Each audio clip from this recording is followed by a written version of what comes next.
সমকারে যেতাম পাহাড়ি এলাকা, এই এলাকার খুব পছন্দের।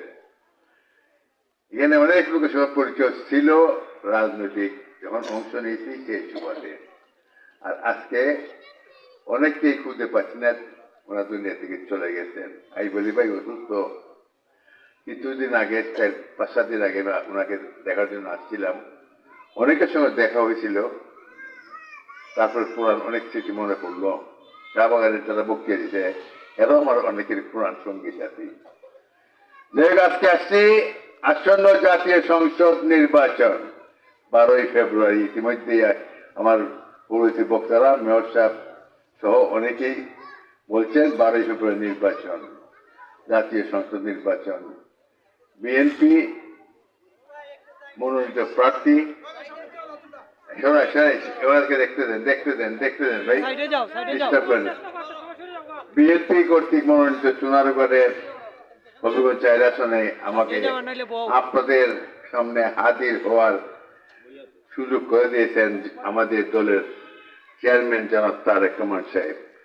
ওনার দয়া, ওনার মায়া, ওনার আমাকে মনোনয়ন দিয়েছেন। এক সময় ছিল দেশনেত্রী বেগম খালেদা জিয়া প্রধানমন্ত্রী হয়েছিলেন 1991 ইংরেজিতে। 1991 ইংরেজিতে যখন উনি রাজনীতিতে অংশ নেন, তখন উনিও প্রথমবার জাতীয় সংসদ নির্বাচনে অংশ নিয়েছিলাম। আজকে কিছুদিন আগে উনি ইন্তেকাল করছেন, এক ইতিহাস সৃষ্টি করে গেছেন। 3বার প্রধানমন্ত্রী হয়েছেন,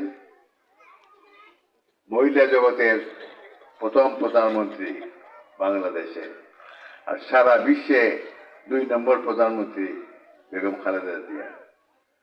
উনি দুনিয়াতে যেমন নাম করে গেছেন, নির্বাচনে কোনদিন হারেন নাই। 5টা আসনে দাঁড়াইছেন, 5টাই পাস। নির্বাচনে কোনদিন হারেন নাই। এমন কোন নেতা নাই, নেত্রী নাই যারা বলতে পারবে নির্বাচন। শেখ হাসিনা কয়েকবার হারছেন, এর সাথেও হারছেন, কিন্তু উনি কোনো হারেন নাই।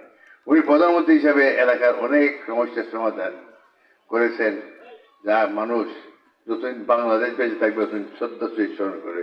বিশেষ করে মহিলাদের জন্য, শিশুদের জন্য 7 বছর পর্যন্ত মহিলাদের জন্য লেখাপড়া ফ্রি করে দিয়েছিলেন, বয়স্ক ভাতা করেছিলেন, বিধবা ভাতা করেছিলেন, আরো অনেক উন্নয়নমূলক কাজ করে, রাস্তাঘাট, স্কুল। আমাকে যে বলেন উন্নয়নের উপকার, আমি তো একটা খাদিম, আপনাদের খাদিম হিসেবে কাজ করেছি। আমাকে সাহায্য সহযোগিতা করেছেন।